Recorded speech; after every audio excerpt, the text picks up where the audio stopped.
সারাদিন হাজার কাজের মাঝখানে ব্যস্ত থাকলেও মাঝে মাঝে বিকেল হলেই মনটা একটু ঘুরতে যাই করে।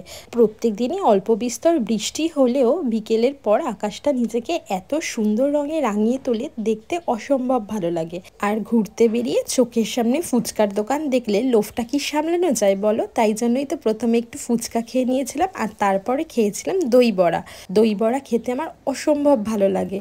বাইরের ওয়েদার সেদিন এত সুন্দর ছিল, তাই ভাবলাম যাই একটু দুজনে মিলে এদিক ওদিক ঘুরে আসি। খাওয়া দাওয়া শেষ করে এরপর আবার দুজনে একটু বেরিয়ে গেছিলাম আমাদের বাহনটাকে নিয়ে। আর যাওয়ার পথে আমাদের চোখে পড়ে এই চায়ের ধাবাটা।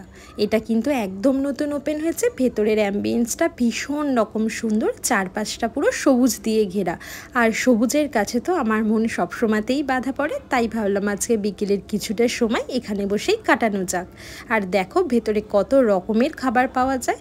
ভেতরের চারপাশটা দেখো একদম আলো ঝলমল করছে, সবুজের সঙ্গে আলো মিলেমিশে যেন একেবারে একাকার হয়ে গেছে। আর তার মাঝখানে বসে আমি আর আমার প্রিয় মানুষটা একটু সময় কাটিয়ে নিচ্ছিলাম। ভেতরেই ছোট ছোট বাঁশ দিয়ে বোনা ঘরগুলো অসম্ভব রকমের সুন্দর, আর সেই সঙ্গে ওখানকার স্টাফেদের ব্যবহারও কিন্তু খুব ভালো। এরপর আমরা দুজনে একটু গল্প করছিলাম, আর তার মাঝখানে এসে হাজির আমাদের আজকের অর্ডার দেওয়া খাবারগুলো। আমরা আজ ওখান থেকে অর্ডার করেছিলাম ওদের স্পেশাল দার্জিলিং টি, আর তার সাথে লোটে মাছের চপ। চাটা ভীষণ রকম ফ্লেভারফুল ছিল, আর সেই সঙ্গে লোটে মাছের চপের স্বাদটা নিয়ে তো কোনো কথাই হবে না, জাস্ট অসাধারণ। ভেতরটা পুরো লোটে মাছের পুরে ভরপুর, আর বাইরেটা অসম্ভব রকমের ক্রিস্পি।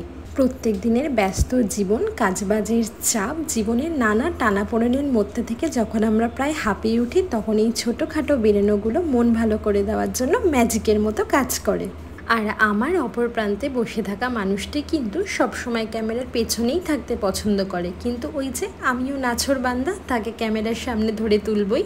আমার জীবনের প্রত্যেকটা ভালো মন্দ পরিস্থিতিতে যে মানুষটা সবসময় আমার পাশে ঢাল হয়ে দাঁড়িয়ে থাকে, আমার সমস্ত কাজে যেই মানুষটা আমায় সবসময় উৎসাহ দিয়ে যায়, সেই মানুষটার সঙ্গে ছোটোখাটো এই সময় কাটানোগুলো আমাকে ভীষণ রকম আনন্দ দেয়। হাসি মজা গল্প আড্ডা, আর সঙ্গে নিজের প্রিয় মানুষটিকে নিয়ে একটা সুন্দর বিকেল নিজেদের মতো করে আমরা কাটিয়েছিলাম। এরপর ওখান থেকে বেরিয়ে আমরা রওনা দিয়েছিলাম বাড়ির পথে। আর এই চায়ের ধাবাটা কিন্তু বাসুদেবপুর একদম কল্যাণী রোডের ওপরেই রয়েছে। তোমরা যারা যেতে চাও একবার গিয়ে ঘুরে আসতে পারো, বেশ ভালো লাগবে। আমার বানানো ভিডিওগুলোর মধ্যে কোন ধরনের ভিডিওগুলো দেখতে তোমাদের বেশি ভালো লাগছে সেটা আমাকে অবশ্যই জানিও। আমার আজকের ভিডিওটা কেমন লাগলো জানিও, ভালো লাগলে লাইক কমেন্ট করো। দেখা হবে নতুন কোনো ভিডিওতে। সবাই ভালো থেকো, টাটা।